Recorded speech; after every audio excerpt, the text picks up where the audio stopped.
한다면 지체 없이 탄핵 소추안까지 추진해서 반드시 책임을 묻겠습니다.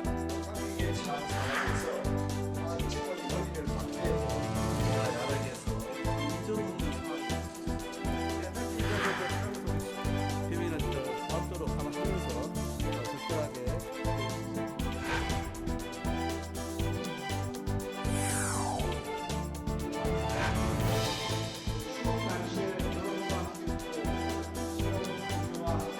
그분들 폼나게 사표 던지고 이 상황에서 벗어나고 싶지 않아요.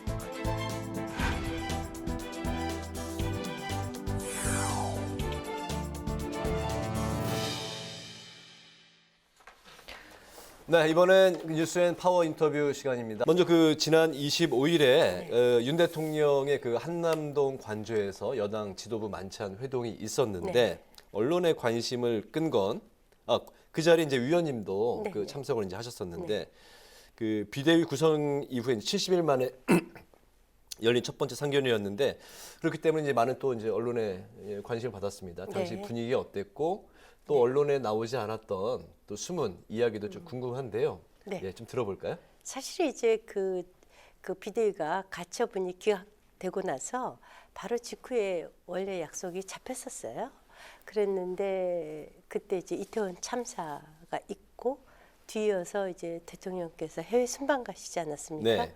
또 그 후에 한 번 잡혔다가 또 이제 한 번 연기되고 그래서 세 번째 만에 이루어진 것이기 때문에 이제 처음 애초 계획했었던 것보다는 좀 이렇게 늘어져서 수년이 돼서 아주 굉장히 반갑게 맞았고요.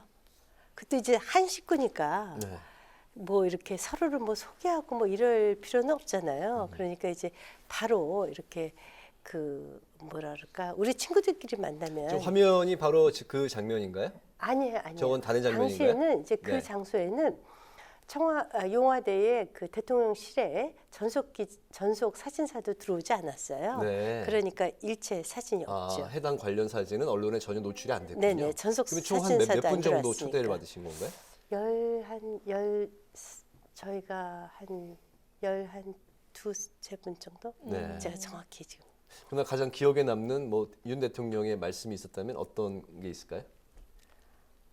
저는 세 가지의 이분이 굉장히 진심이구나 그런 걸 느꼈는데 첫째는 참 월드컵에 진심이시구나. 예. 네. 남자들은 정말 축구 얘기 좋아하는 것 같아요. 사실 저는 개인적으로 축구 얘기는 별로 관심이 없었는데 예전에 월드컵에 직접 표를 사서 구경도 관람도 부산이고 하셨다고. 다 2002년 네네. 그때 당시 월드컵을 잊을 수가 없대요. 그걸 다 기억을 하고 계시더라고요. 또 하나는 사우디의 빈살만 총리 만났을 때 굉장히 기분도 좋고 또 저희가 40조에 달하는 MOU까지 일단 체결하지 않았습니까? 그것에 대해서 굉장히 뿌듯하신 것 같아요. 그래서 빈살만에 대해서 굉장히 진심이다 이런 생각을 느꼈고요. 또 하나는 집에서 키우는 애완견, 애완묘에 대해서 정말 자랑을 많이 하시더라고요. 우리가 이렇게 우리 아이들 자랑하시듯이 그래서 이분이 월드컵, 사우디의 빈살만 또 강아지, 고양이 등에 굉장히 진심이다. 그래서 굉장히 스위트하신 분이구나. 저는 개인적으로 그런 생각을 했어요. 근데 그것이 이제 틀리지 않았던 것이 제일 진심은 역시 사람을 대하는 태도 아니겠어요? 그런데 저희가 참석했었던 비대위원장과 비대위원들 또 원내대표 등등한테 굉장히 스킨십도 좋으시고요. 또 저희가 이제 갈 때 사실 이제 대통령 계신 관저 앞에 마당이 굉장히 좁아요. 그래서 차가 한 대씩 분이 올라올 수뿐이 없는데 당시 이제 비도 부슬부슬 내렸거든요. 근데 한 사람 한 사람 다 차를 타고 갈 때 일일이 다 안아주시고 악수하시고 열심히 일하자 이렇게 하시고 사실 그거 쉽지 않거든요. 그래서 그 점이 대통령을 만나뵌 분의 전언에 의하면 네. 실제 사석에서 만났을 때 한 사람 한 사람을 살뜰히 잘 챙겨 주시는 걸로 유명하다. 네, 그런 네. 말씀을 들었던 기억이 나네요. 네. 그러신 인성을 가진 것 같아요. 알겠습니다. 네, 또 한편으로는 야당 측에선 이번 회동에 대해서 불만이 참 많습니다. 네. 협치를 포기했다 이렇게 윤 대통령을 향해서 불만을 쏟아냈는데요. 야당만 이렇게 만나지 않는 이유 무엇이라고 생각하십니까? 저는 이제 통상 역대 어떤 대통령이든 특히 이제 해외 순방을 다녀오실 경우에 또는 야당의 새로운 지도부가 구성됐을 적에 바로 만나서 이제 그 외교 성과도 설명을 해드리고 이런 네. 것이 통상적인 관례였습니다. 근데 이제 이번에 사실 그런 것이 이루어지지 않았죠. 제가 대통령 마음속에 들어가서 그 이유는 잘 모르겠지만 네. 제 이건 정말 개인적인 의견입니다. 우리가 그 야당의 그 당 대표가 한 7, 8가지의 그 범죄 의혹으로 지금 그 범죄 혐의를 받고 있지 않습니까? 또 법적으로 피의자신 분이세요. 그분을 만나는 것이 적절치 않다라고 생각하는 게 저의 개인적인 의견입니다. 네. 여태까지 이런 적은 없었거든요. 네.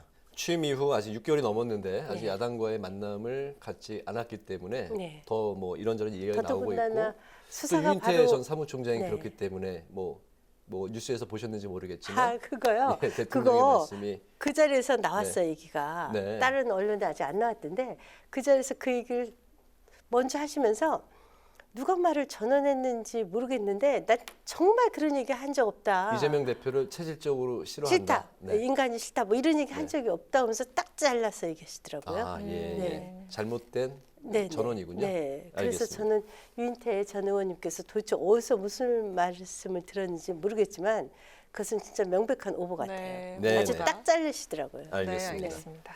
그 여당 지도부 그 만찬에 앞서서 친윤계 의원들과 네. 또 부부 동반 만찬을 가졌다고 또 소식이 전해졌습니다. 네. 그래서 이제 이게 의도된 것인지 아니면 뭐 또 이제 어떤 보도에는 지도부 그 만찬이 그 좀 그 날짜 조정이 잘 안 돼서 먼저 그 친윤계 모임이 이루어졌을 뿐이다. 이렇게 확대 해석을 하지 말라. 뭐 그런 이야기도 있던데 어쨌든 박지원 전 국정원장 같은 경우는 그렇지만 이 친윤계 부부 동반 모임은 확실히 의미가 있는 자리였고 차기 당 대표를 교통 정리하는 그런 성격이 있었을 것이다. 이렇게 또 말씀을 하셨는데 이 부분에 대해서는 어떻게 생각을 하십니까?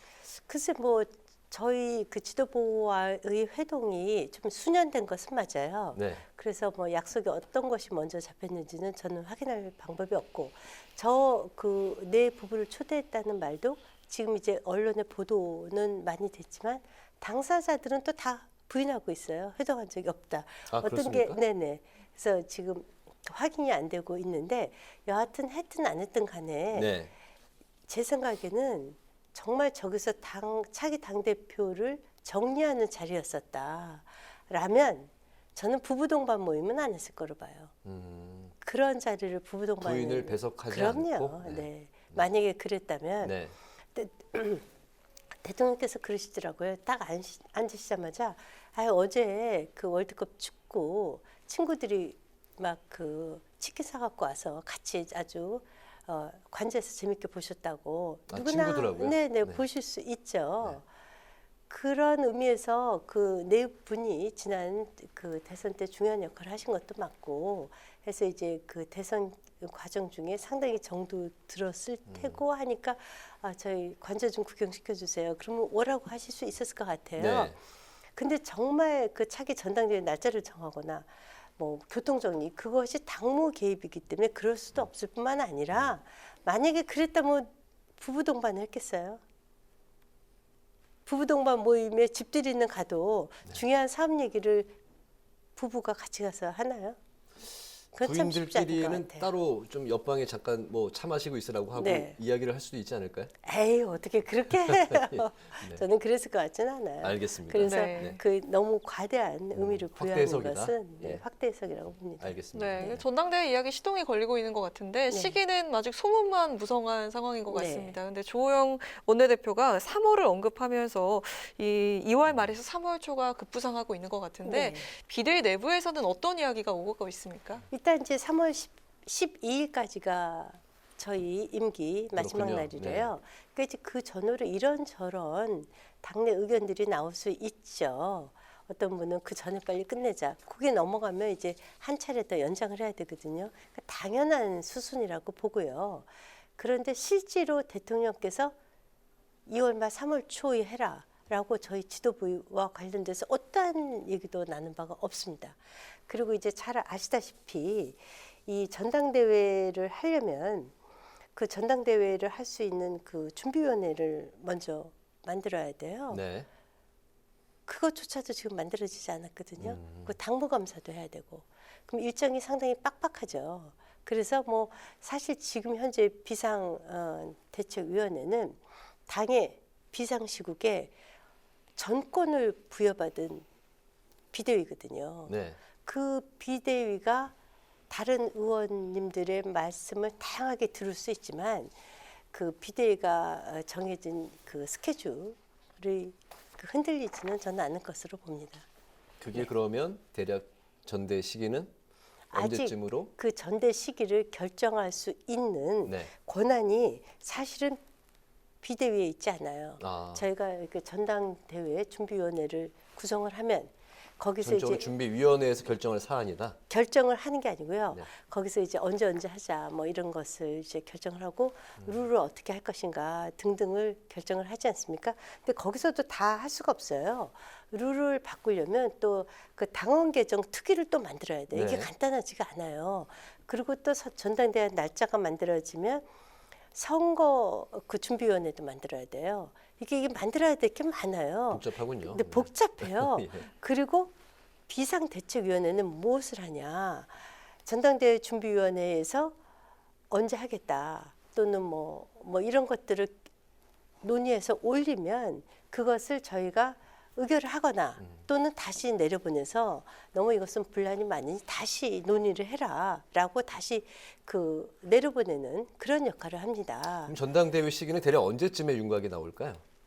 글쎄 뭐 일단 이 전당대회 준비위원회가 떠야죠. 지금 그것을 결정할 수 있는 권한은 전적으로 전당대회 준비위원회에 있어요. 네. 그것을 저희 비대위에서도 보고를 받을 뿐이지 저희도 결정할 수가 없어요. 전당대회 준비위원회는 지금 따로 가동이 되고 있다는 아니요, 말씀이 아직 안 만들어졌죠. 아직도 만들어지지 만들어지지도 않은 네. 어떠한 주체가 결정의 주체도 만들어지지 않았는데 이렇게 2말 3초, 뭐 5말 6초 이런 얘기가 나오는 것은 굉장히 그 자칫 네. 그 비대위를 좀 혼란스럽게 만들 수 있다. 네, 저는 알겠습니다. 그렇게 봅니다. 네. 네, 아직은 그 시기는 오리무중이다. 네 오리무중이죠. 알겠습니다. 네. 친윤계 의원들 중심으로 전당대회 룰을 또 뭐 변경을 하는 그런 움직임이 있다는 얘기도 들려옵니다. 여론조사보다 당원 투표 비중을 이제 높이겠다. 네. 뭐 이게 이제 계획인 것 같고 그 계획의 한 복판, 한 중심에는 유승민 의원이 이제 현재 여론조사 1위를 달리고 있기 때문에 네. 여론조사로는 유승민 전 의원을 좀 감당하기 버겁다 해서 이제 당원 투표 비중을 높이겠다는 게 이제 그 친윤계 의원들 중심으로 해서 이야기가 또 나오고 있는 것 같습니다. 전대 룰에 대해서 비대위에서는 어떻게 좀 그 이야기들이 나오고 있는 게 있습니까? 비대위에서 현재까지 전당대회와 관련돼서 어떤 얘기도 한 적이 없어요. 다만 지난번 월요일 날 티타임 때 그 비대위 회의 직전 티타임 때 네. 이제 정기국회 예산국회가 끝나가니까 각자 그 비대위원들께서 좀 전당대회에 대해서 생각 좀 해봐 주세요. 이게 다예요. 지금까지 네. 나온 말은. 그리고 이제 룰을 바꾸는 것은 저희 당의 당원 당규를 바꾸는 것이거든요. 그것은 마치 국가에서 헌법을 바꾸는 것처럼 간단한 문제가 아니에요. 네. 그리고 이제 당원 개정 특위도 만들어야 되고 당원 개정 특위에서 어떠한 안을 만들면 그것이 또 그 전국위에서 과반에 제적 과반에 또 찬성 과반을 통과해야지 되는 또 의례가 있습니다. 그냥 몇 사람이 얘기해서 딱 바꾸게 이렇게 안 됩니다. 그 과정에서 아마 이것이 뇌관이 될 것 같아요. 뭐 유승민 전 의원 측이나 뭐 안철수 의원님 같은 경우도 반대하실 수 있고요. 굉장히 이해가 복잡한 네. 거거든요. 그게 정광석화처럼 될 수 없고 또 하나 사실 이제 그 헌법 바꾸는 거가 굉장히 어렵지 않습니까? 네. 마찬가지로 이 전대 룰을 바꾸는 것에 이해가 극명하게 갈리기도 하지만 제일 중요한 것은 총선 승리거든요.